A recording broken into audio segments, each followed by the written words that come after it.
The documentary makes it clear money influences who gets elected and what decisions they make once they're in office.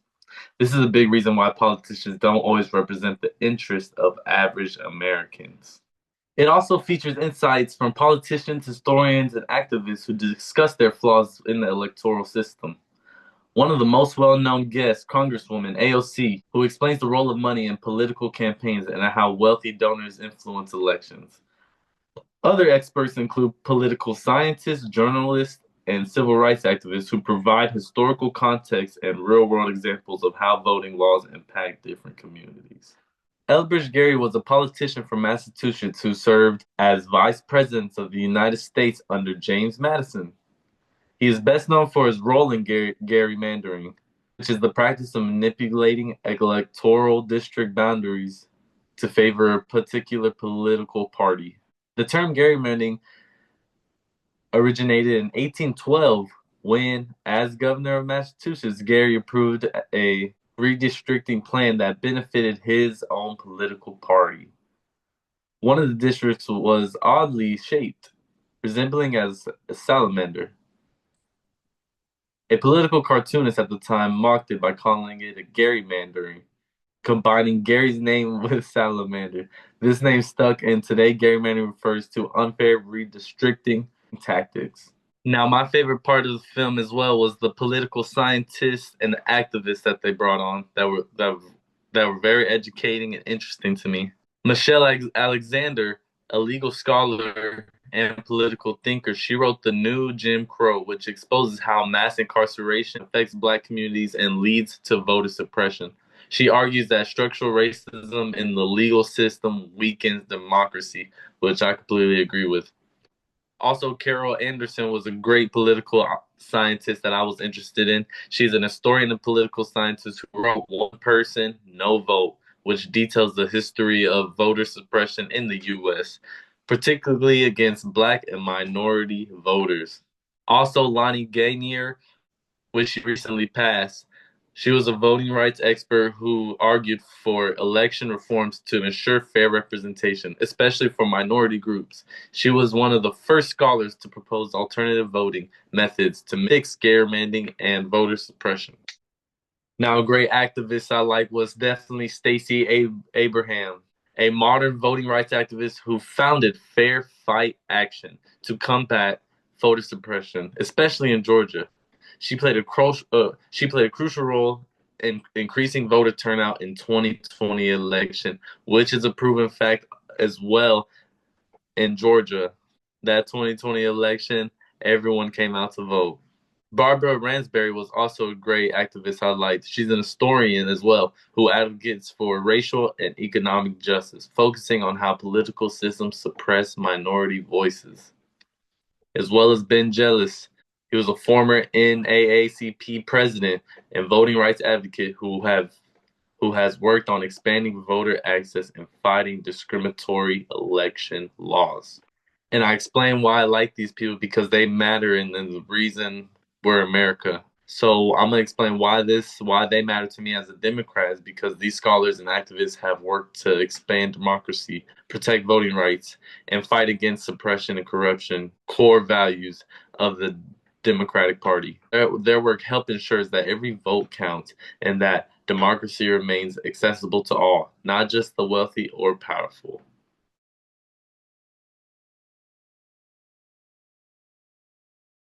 Today we'll be discussing Whose Vote Counts Explained is a Netflix documentary series released in 2020, produced by Fox and narrated by everyone's favorite Leonardo DiCaprio, Selena Gomez, and the awesome singer John Legend. The series highlights how these factors influence democracy and the fairness of elections. It breaks down complex issues in an engaging and easy to understand way, showing how historical and modern policies impact who gets to vote and how votes translate into political power. This is a history course, so if you are interested in democracy and fairness, this series will be a good one to watch. What's up, members? I'm Giovanni Ortiz. One of y'all And go. I'm Shauna Walters. I'm Andres de Lira. And we're gonna do a discussion on Whose Vote Counts, which is a Netflix series. Andres, you can go ahead and start. So the first episode was in regards to the evolution of the voting rights in the U.S. So it was in regards to the evolution of the voting rights in the U.S. So initially, it was revisiting the founding of the United States, pointing out the contradiction between the ideas of the Declaration of Independence, stating that all men are created equal, and the reality of early voting rights. So initially, voting rights was a privilege reserved for white property owning men. The U.S. Constitution did not explicitly grant the right to vote, leaving states to decide eligibility. When George Washington was elected president, only about 20% Americans were allowed to vote. Um, and I like reflecting on this, I wasn't even informed on this information, like going through high school, knowing that this was that only white men who owned property were Hmm. able to vote. I thought it was all men, and I thought that was really interesting. I can't say I agree with it because I feel like all men are created equal. Therefore, I feel like all men should have the same right to vote, regardless of race or regardless if they own property or not. Same thing with women. I think women should also have the right to vote. All people are made equal. Um, what do you all think about that? I totally agree with you on that. It shouldn't matter of your values or whatever you have, you're able to like voice your opinion. It shouldn't matter about that. Yeah, I for sure. I agree with you too, and I like how they actually set this up. This is the first episode where they mention it, and they mention how this has been happening since they signed that Declaration of Independence. And then in the later episodes, it shows that it's still happening to this day of unfairness Yeah, for voting. yeah. And then moving on to the amendments.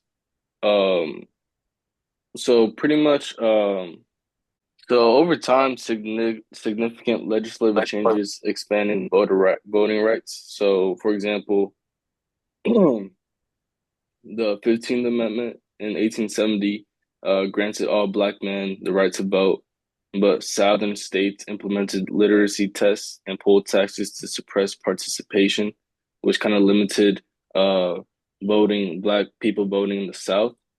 Moving on to 1920, the 19th Amendment gave women the right to vote after decades of activism. They were countless years of just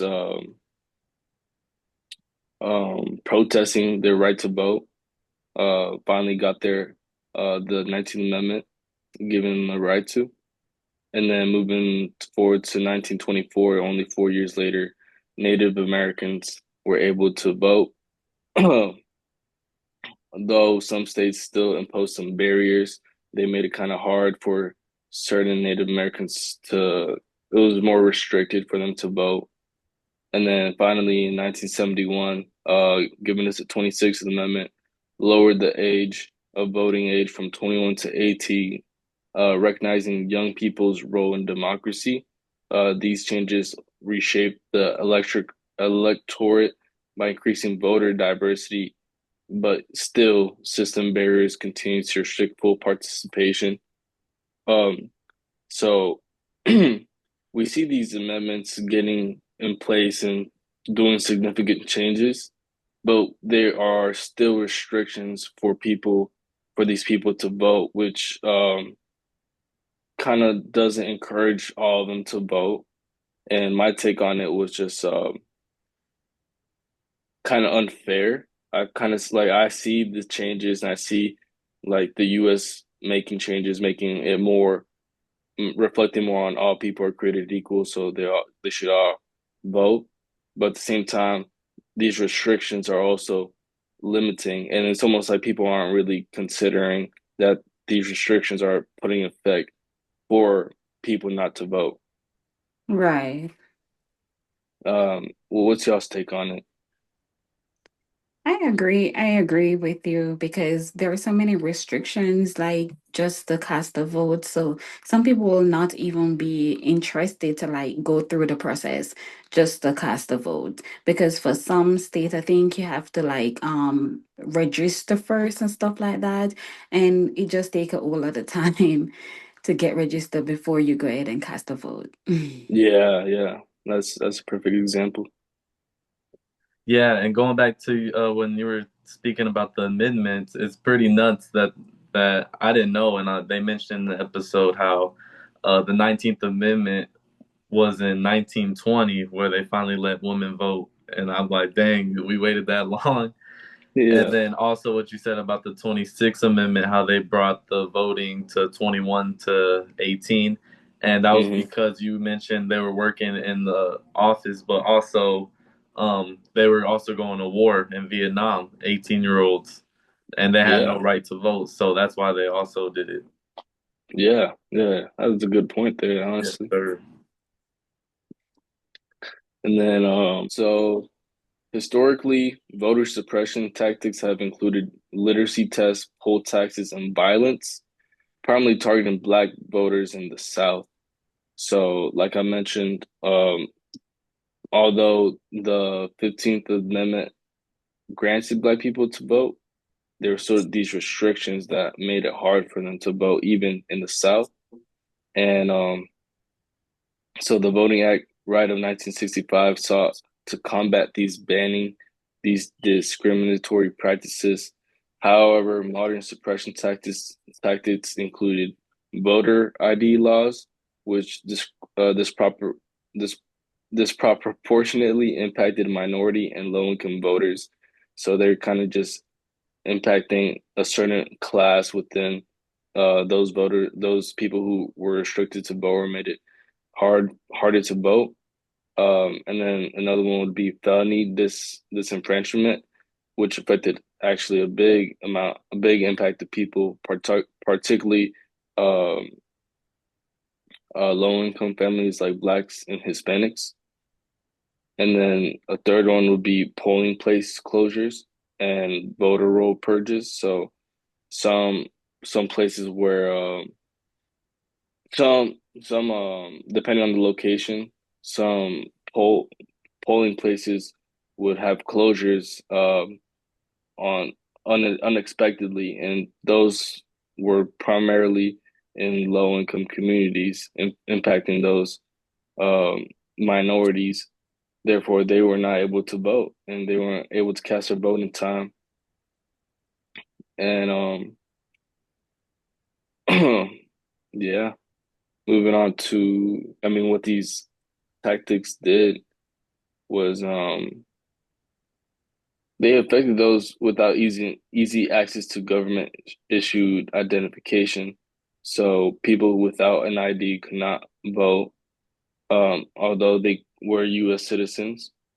Um, Polling place closures, like I mentioned, even if they were closed or even if they were led to long wait times in these minority communities, it still affected last minute voters on their right to vote. And like I said, they were unexpected, so there was no telling when these closures or long wait times were set to be. And some even these voter roll purges removed voters without proper notification. Uh, these challenges reduced turnout, and it really affected these low income communities, especially. Moving on to the Supreme Court, the 2013 Supreme Court decision in Shelby County versus Holder weakened the Voting Right Act of 1965 by eliminating the requirement for states with a history of racial discrimination to get federal approval before changing voting laws.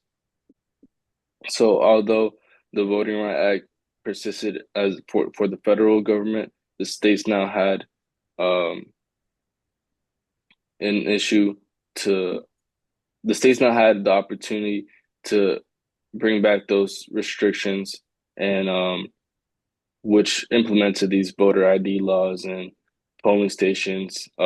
getting closed or waiting times. So because the Supreme Court passed down this rule, um, that's why these restrictions were put in place by the states now, and again impacting these low income communities. And this was my take on it was like kind of like again really unfair because now now it's just one of those things where like you're putting these amendments out and trying to do change, but at the same time by giving the states the opportunity to change that or put restrictions upon it kind of goes against that, you know? So it's just again unfair, and it's not fair for the low income communities at all because yeah, all people are created equal and they are giving everyone the right to vote. You're making it harder for these low income communities to really get their word out there and vote. Exactly. It's like I thought America was for the people, but it's starting to look like it's against them when they do stuff like that. Right. Yes, No, sir. yeah. Well, that was a good take on episode one, man. For the movie Whose Vote Count on episode 2, it basically based on money that has been spent for the election to go on, and it really shows. It was once said in the movie that it's a rigged system, and it really proves and shows that it's a rigged system. It's also a bias system and a system that can causes your life if you know if you don't know what you're doing really. And for the questions I have here, how does the financial barrier affect who can run for office? And to my knowledge, under the presidential public funding program, eligible presidential candidate receive federal government funding to pay for qualified expense of the political campaign. And with that being said, it's like a poor party cannot win the election. It's all about who put the most funds in. So what do y'all think about that? AOC talks about how money plays a huge role in political campaigns. She explains that in US, running for office is extremely expensive. Candidates need to raise millions of dollars just to have a chance at winning. It means they often rely on donations from wealthy individuals, big corporations, and special interest groups. And that's this series is amazing by bringing in these people to interview and ask questions about because AOC legit lived through this on her own when she was running. And I like how the film brings back old clips from the past of her running and her explaining how she wasn't a funded candidate, but how she still went out there and did what she did. And she explained how she would preach to these small political activist groups so she can help get donations. So that also goes back to what you were saying, Andres, about how that one man paid over $1 billion for his campaign just to not win. So it is proven that you don't need to work with big corporations and companies for them to invest into your political campaign. So to add on to that, the problem with this system is that people who donate large amounts of money usually expect something in return. I definitely agree when you said this is rigged. I definitely believe that, and a lot of people don't. And like with this new world technology and everything, everyone's on a phone, iPad, TV. So I definitely know they're paying millions, billions just to get it right in front of a TV. And y'all remember during election, uh every commercial, sports, Texas, news, anything, they were always popping up the same commercials. Vote for the Commercials, senator. yes. Yeah, so it's crazy how money does this. Yes. And for the next point, how have these decisions shaped the current political landscape? To me, the Supreme Court in 2010 ruling the Citizens United Federal Election Commission and controversial decision that perceived the century the old campaign finance restriction and enable corporation and other outside the groups that spend unlimited money on elections. So to me, election is always based on funding, always based on funding. Who has the most campaign, the most vote count? And I did explain the other day in our little discussion meeting that I'm from the Caribbean, and it's all about funding. Like Oh the yeah. members of the party will just come and issue money to people so they can get a vote. Basically, they are buying their vote. So it's all about funding. And the other point is what challenges does these pose to the transparency and accountability in politics? And for me, the Political Action Committee, known as PAC are organizations that are raised and spent money for a campaign or whose major purpose is to support or oppose political campaign or battled innovations. So what do y'all think about that? I think like um going back how you mentioned how you think the most well financed candidate often is the one who wins or gets the most votes. Um, Yes. I would have to disagree with that just because although a lot of although financing does help get your word out there and it definitely makes you gain popularity. Uh, Not always the most financed candidate or the well financial candidate often wins. They mentioned in episode two that some I forgot his name, but he he was an example of how he spent over $1 billion. I think it was like 1.02 billion dollars trying to get his name out and run for uh being president, but he ended up doing almost uh no no gain from that, and he simply just was down $1.02 billion. But I do agree that it does help you gain your voting up or voting right up and get more voting counts towards towards your gain. And for my next point, how does the external financial influence impact local election, and what does this suggest about the broader political system? I would say Americans have a long believed that major political donors and special interests owe much influence on political politics, and the ordinary people have too little influence. It's all based on money for me. If you don't have money, you don't have no say. It's all based on money for me. What do y'all think? Um, like what Andrea said in episode two, there was a fact that did show this person paid over $1 billion, but still didn't win. But I still agree with you, Sean, on how we believe that money does rule the world. Um, I'm more on the Democratic side because I'm a minority and I didn't grow up having much. So the money that we were taxing millions and billionaires is what makes our streets and our lights and our trains. So now it's nuts that now someone like me, like making 30, 40, 50,000 dollars a year, we're gonna have to be paying more in taxes this next coming up couple of years. Yes. And I just don't believe that's fair. Now I'm taking over episode three, which was about gerrymandering and electoral representation. All right. Definition and history of gerrymandering was gerrymandering is a manipulation of electoral district boundaries to favor a party. It dates back to 1812 when Massachusetts Governor Elbridge Gerry approved a district resembling a salamander.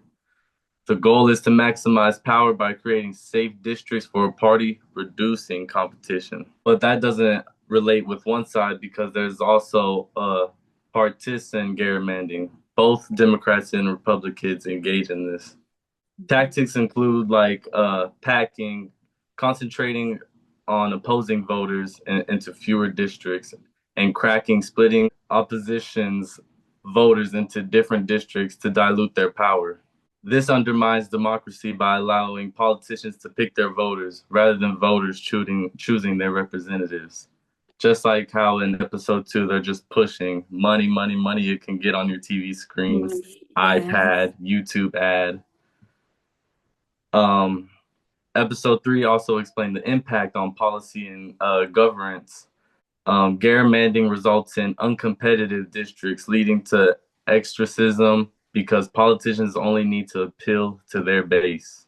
Just like how President Trump or Republicans only appeal to a lot of the rich, um, higher tax bracket folks. There was a lack of accountability since they face a little electoral competition and disenfranchised voters, as many feel their vote doesn't matter.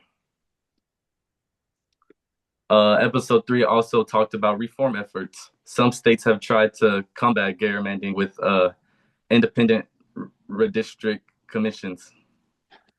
For example, California and Michigan have removed politicians from the process, leading to more fair elections. Courts have also played a role in limiting extreme gerrymandering through the Supreme Court ruled in 2019, just recently, that federal courts cannot block partisan gerrymandering, which again was how episode 1 and 2 explained that money, there's no limit on the money. You can spend as much billions, millions on the election. And episode 3 also goes on about the role of technology. Again, how everyone's on their computer, iPad. You'll get that senator ad everywhere. Data analytics and mapping software have made gerrymandering more precise, allowing politicians to manipulate districts down to the neighborhood level. However, technology can be used for reform, such as creating a district that ensures fairness. So, what I believe why this matters, why this whole series was good, was that it explained the right of vote is fundamental to democracy, and I do agree everyone should vote. But challenges like voter suppression, money in politics, and gerrymandering threaten electoral fairness. As a young pro-fairness voter, you'll likely see these issues as barriers that need to reform to ensure equal representation for all Americans. We'll Um, end it off by saying uh, your opinion on the film and what you would rate it 1 through 10. All right, Andreas, what's your opinion on the Netflix series and what would you rate it 1 through 10? my opinion was honestly very informative. I didn't think coming into it I was gonna be well um well informed on many things I didn't know growing up, like mostly that I didn't get to know in high school. But I th also thought it was very important for young voters to watch this and get informed on it and see why or how their vote is challenged and the history of voting and as far as what tactics are being used against you. And that's very well to know as an American citizen. And I'd rate it like a 9, honestly. I thought it was very interesting. I didn't find it boring, although initially I thought it was gonna be a little boring. But no, I thought it was pretty cool. Cool. How about Okay. you, Donna? It was very informative to me just to learn the American history and the old politics long before I was born. Um, and it has given me an eye opening, especially for the third episode. I didn't know all those kind of stuff, so I'll rate it like 8, maybe. Yeah. Nice. Yeah, I'm a pretty strict when it comes to like films or episode series, but I think I'll give this one an 8 because I like that it's on Netflix. Everyone has Netflix and it's very informative. It Uh, when is. you when you go on Netflix, you're just looking to laugh, watch a scary movie. So that's really good that they have that up there. Um, I can see how some people wouldn't like it because the film. I feel like the film was choosing one side, maybe, and y'all could probably think of what side they were picking. But yeah, but I definitely liked it. It was very informative, and that we're getting older, it's good that we're learning more about politics, and this is a good way to learn it. Netflix, the youth can relate to it. They had cute little edits and all that, so that's what made it really cool. Yeah.